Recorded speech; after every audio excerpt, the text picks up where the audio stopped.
শুভ সকাল আমার প্রিয় বন্ধুরা, তোমরা কেমন আছো? আশা করছি তোমরা সবাই খুব খুব খুব ভালো আছো ও সুস্থ আছো। তোমাদের আশীর্বাদে আমিও ভালো আছি ও সুস্থ আছি। আমার পরিবারেরও সবাই ভালো আছে ও সুস্থ আছে। উত্তর 24 পরগনা জেলার ছোট্ট একটা গ্রাম থেকে আমি প্রীতি আবারও কিন্তু চলে আসলাম নতুন একটা সকালে নতুন একটা ভিডিও তোমাদের সঙ্গে নিয়ে। তো দেখো, সকালবেলায় কিন্তু ঘুম থেকে উঠে আগে আমি দুষ্টুকে স্কুলে দিয়ে এসেছি, তারপরেই কিন্তু সংসারের কাজকর্মগুলো শুরু করছি। আর এইদিকে কিন্তু আমি ভাত বসিয়ে দিয়েছি, বসিয়ে দিয়েই যে সংসারের কাজকর্মগুলো আছে সেইগুলো করছি। আসলে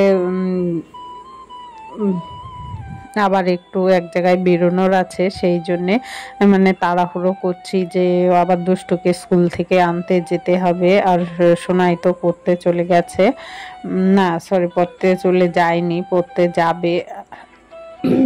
আর আমি যেহেতু 8:30টার দিকে বেরোবো, সেই জন্যেই হচ্ছে ভাতটা বসিয়ে দিয়েছি, দিয়ে সংসারের যে সমস্ত কাজকর্মগুলো আছে সেইগুলো করে নেওয়ার চেষ্টা করছি।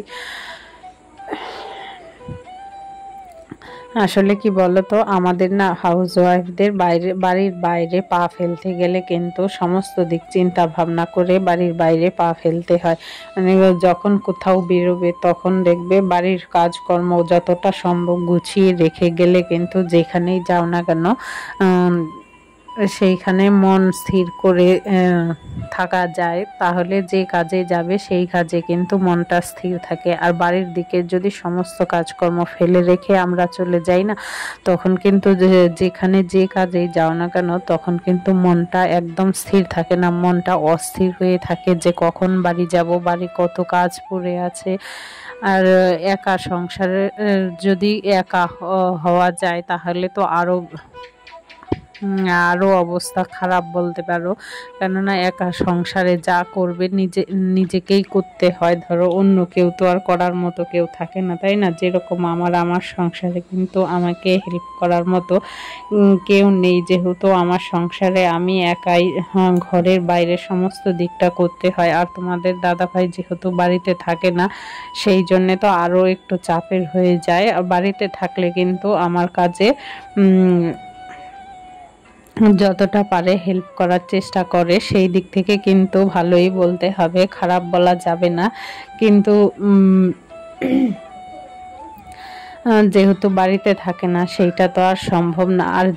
আর আমার সংসারে যেহেতু আর কেউ নেই, আমরাই মেয়ে 3জন থাকি, তখন বাইরের দিকটা আর ঘরের দিকটা কিন্তু সমস্তটাই আমাকে দেখতে হয়। তার মধ্যে যদি সমস্ত কাজকর্ম ফেলে ধরো বাইরের কাজে যাওয়া হয়, তখন কিন্তু মনটা একদমই স্থির থাকে না, তাই না? যেটা প্রথমেই তোমাদের বললাম, তাহলে মনটা কিন্তু খুব অস্থির অস্থির করে। আর এই সমস্ত কিছু করে তারপরে আবার যেতেও হবে বাজারে, কিন্তু বাজারে গিয়ে কতক্ষণে কি মানে বাজার যাব ঠিকই, কিন্তু বাজারে গিয়ে কখন যে যাব আর সেই কাজ মিটিয়ে তারপরে কিন্তু আমি বাজারে যাব, কিন্তু তখন কিন্তু প্রায় 11:30-12টা বেজে যাবে। তখন কিন্তু বাজারে গিয়ে কিছু পাবো কি না সেইটা কিন্তু বুঝতে পারছি না। বা কিন্তু বাজারে যদি না যাই তাহলেও কিন্তু চলবে না। আসলে ঘরে নাকি কোনো কিছুই নেই, 2টো আলু ছাড়া কোনো কিছুই নেই। সেই জন্যে ভাবছিলাম, কালকেও সয়াবিন খাওয়া হয়েছে, তার আগের দিন একটু মাছ হয়েছিল, কিন্তু দুষ্টু শোনায় ওরা তো ওইসব খায়নি, তাহলে ওদের কিন্তু 2 দিন পর পর নিরামিষ হয়ে যাচ্ছে। নিরামিষকে তো ওরা একদম খেতে চায় না। কিন্তু কি করব বলো, সব দিক সামলাতে গেলে না আমি ঠিক পেরে উঠছি না যে কোন দিকে গেলে কিভাবে কি করলে হবে। কিন্তু বাইরের কাজকর্মগুলো যদি আগে সেরে না আসি, এখন যেহেতু বর্ষার দিন, কখন কি বৃষ্টি আসে তখন তো আর যাওয়া যাবে না, তাই না? আর দুষ্টুকে একা রেখে তো একদমই যাওয়া যায় না। মানে যখন সোনাই বাড়ি থাকে সেই সুযোগটায়, কখন বাড়ি থাকবে সেই সুযোগ ধরেই আমাকে কাজ করতে হয়। আর এইদিকে দেখো, ও কিন্তু ঘুম থেকে উঠে ব্রাশ করতে চলে এসেছে। আসলে ও পড়তে যাবে, আর ও যেহেতু উঠে পড়েছে তাও আমি কিন্তু ঝট করে চলে আসলাম। এই দেখো বিছানাটা তুলতে। তা চলো বিছানাটা তুলে নেই। আর ওইদিকে কিন্তু একটু মেঘমেঘ মতো করছে, তার মধ্যে যদি আবার বৃষ্টি আসে তাহলে কিন্তু অবস্থা আরো খারাপ। তার মধ্যে আবার আমাকে যেতে হবে দুষ্টুকে স্কুল থেকে আনতে, এনে রেখে তারপরে কিন্তু আমার সেই কাজকর্মগুলোর যে বাইরের কিছু কাজকর্ম আছে সেই কাজকর্মগুলো করতে বেরোবো।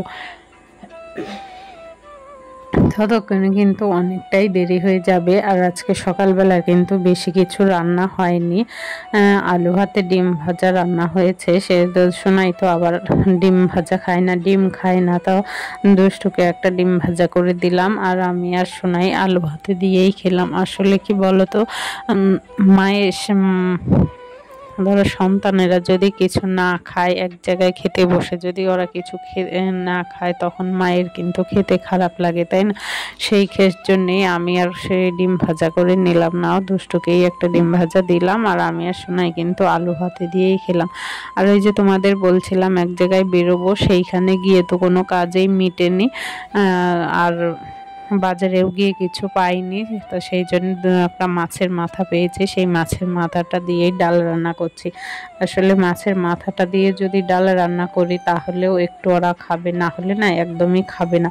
তাই এইভাবে ধরো একটু মাছের গন্ধ যদি পাই, সেই গন্ধে গন্ধে তাও হচ্ছে ভাত খাবে।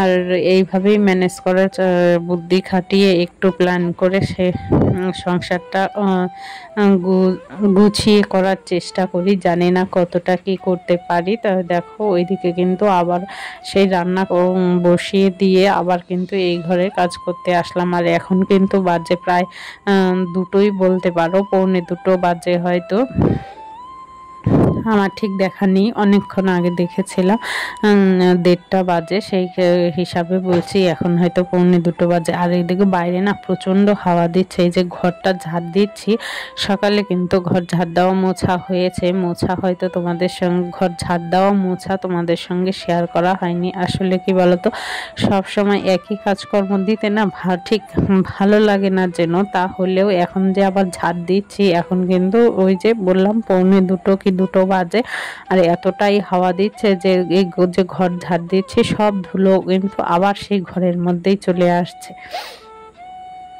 আর এখন ঘরটা ঝাড় দিচ্ছি, তার কারণ হচ্ছে ঘরে না একদম পা ফেলতে পারছি না, যেহেতু সকাল সকাল ঘর ঝাড় দেওয়া মোছা হয়ে গেছে। আর এখন প্রায় 2টো বাজে, ঘরটা ঝাড় না দিলে আর পা ফেলা যাচ্ছে না। আর এইদিকে দেখো আমি যে ডালটা বসিয়ে দিয়ে গেছিলাম, ডালটা প্রায় হয়ে গেছে।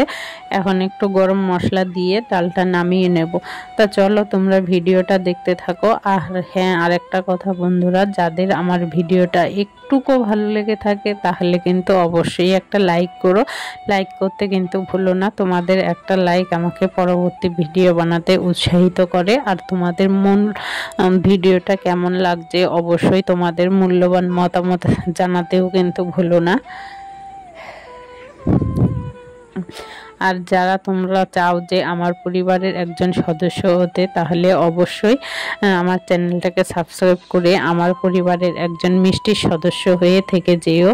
আর যদি কোনো ভুলভ্রান্তি হয়ে থাকে তাহলে তোমাদের পরিবারের একজন ছোট্ট সদস্য হিসেবে সেই ভুলভ্রান্তি ক্ষমা করে দিও।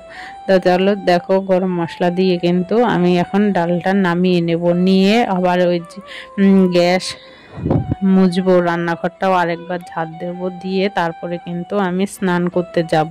আর এই যে রান্নার টুকিটাকি বাসনগুলো পড়েছে সেইগুলোও মাজবো, এখনো অনেকটা সময়ের দরকার। তো দেখো ডালটা কিন্তু হয়ে গেছে। সমস্ত ঘর ঝাড় দিয়ে গ্যাস মুছে বাসন মেজে তারপরে আমি চলে যাব স্নান করতে। স্নান করে এসে তারপরে অনেকটা দেরি হয়ে গেছে, যেহেতু এখন কিন্তু প্রায় 2:30টা বাজতে যায়। আজকে খেতে খেতে হয়তো 3টে 3:30 বাজবে। এখনো তো আমার অনেক কাজ বাকি। তা চলো তোমরা ভিডিওটা দেখতে থাকো। আর এই যে দেখো আমার ডালটা কিন্তু হয়ে গেছে, মাছের মাথা দিয়ে ডাল। গুড ইভিনিং বন্ধুরা। দেখো আমি কিন্তু যে দুপুরবেলায় খেয়ে দিয়ে একটু শুয়েছিলাম, তারপরে না উঠেছি, উঠে দেখি বাইরে এত মেঘ করেছে। ঝটপট উঠলাম, উঠে বাইরের যে সমস্ত জামা কাপড়গুলো মেলা ছিল সেই সমস্ত জামা কাপড় তুললাম। তুললে না দুধ আনতে গেছি, যেই গেছি সেই বৃষ্টি নেমে গেছে। ধরতে গেলে অর্ধেক ভিজে ভিজেই আসলাম, এই দুধটা নিয়ে চলে এসেছি, কেননা রাস্তায় কোথায় দাঁড়িয়ে থাকবো বলো। আর এই বর্ষাকালের বৃষ্টি কখন থামবে কি না থামবে তারও তো ভরসা করা যায় না, তাই না? সেই জন্য আর কোথাও না দাঁড়িয়ে ঝট করে চলে আসলাম বাড়িতে। এসে আবার ঘরটা ঝাড় দিলাম, দিয়ে কিন্তু সন্ধে দিয়ে এখন আসলাম চা করতে। তো আজকের ভিডিওটা এই পর্যন্তই, ফিরে আসবো নতুন একটা সকালে নতুন একটা ভিডিও নিয়ে। টাটা।